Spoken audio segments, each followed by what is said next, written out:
The Subaru Outback all-wheel drive Sport XT. Is it a slim SUV or a large station wagon?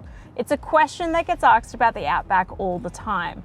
Yet, the blend of SUV capabilities and wagon handling could be why it's so popular. And did I mention that it's a turbo?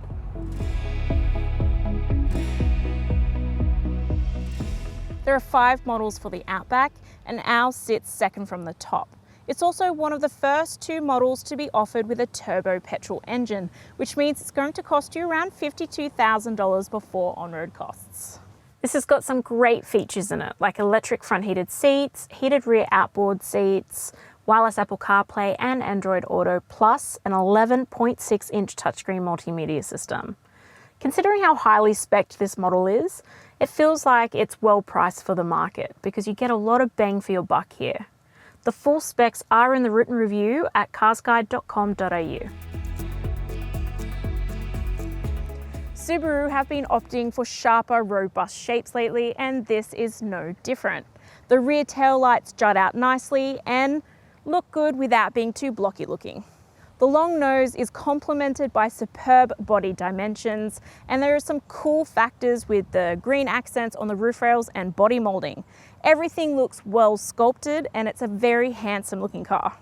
The interior is pleasing to look at with 2-tone synthetic leather seats, tapered cutaways in the dash and doors, and stacks of soft touch points throughout. The only thing I don't love is the weird feeling of this water-resistant material in the seats.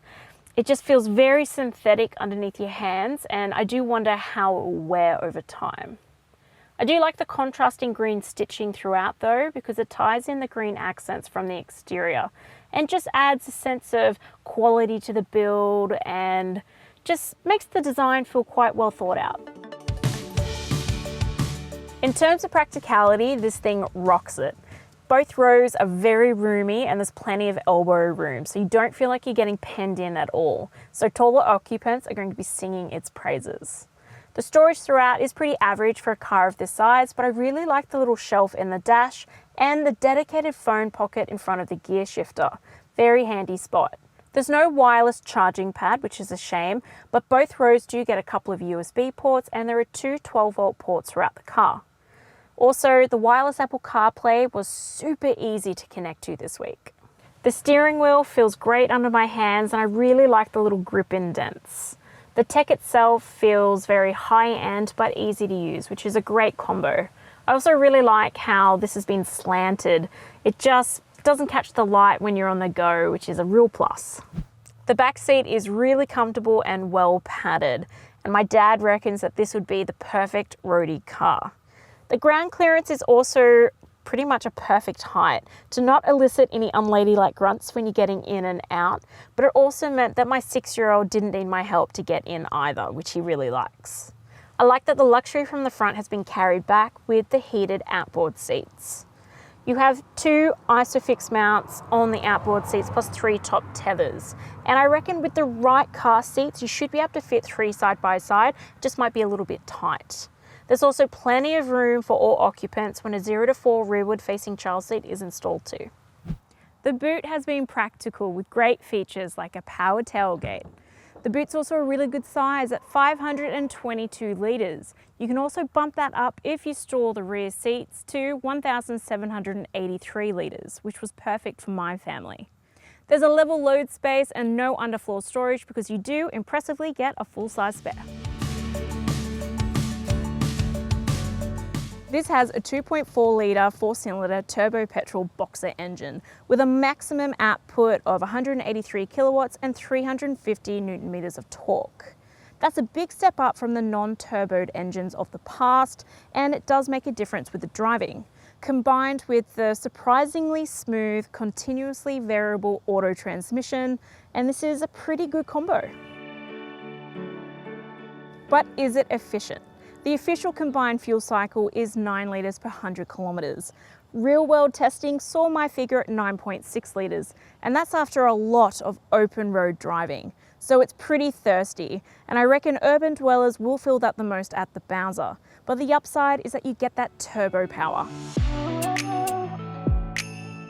The engine is powerful and there's plenty of pickup, so tackling winding mountain roads or zipping across traffic is really easy in this. Plus, the 11-meter turning circle makes cornering feel very concise and controlled. The steering itself is very smooth and the suspension very forgiving over all the bumps in the road at the moment. The cabin is super quiet, which is so nice to not get that engine and wind and road noise, which just makes this feel like it's going to be a really nice road trip car.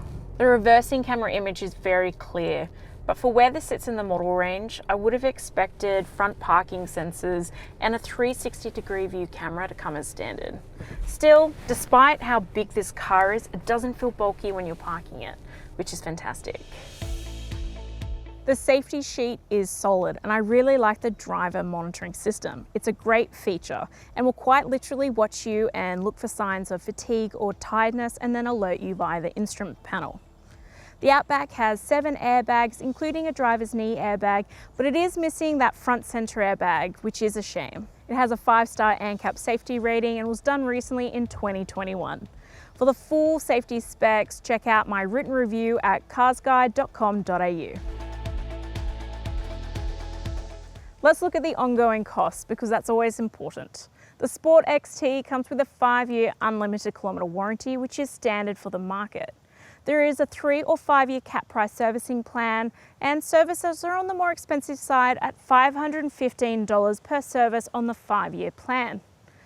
Servicing intervals are pretty good though, at every 12 months or 15,000 kilometres, whichever occurs first. The Subaru Outback all-wheel drive Sport XT has been a great car with my family this week. It's got loads of space, it's easy to handle, and it now has enough grunt under the bonnet to satisfy me as a driver. But you are paying for that grunt with a thirsty engine, and that could get tiresome with the rising costs of fuel. Also, at this price point, I didn't enjoy the weird feeling material on the seats. For the practicality and safety features though, this still gets an 8 out of 10 from me. My son really enjoyed being in this one. He liked the green accents throughout and the cool army green colour.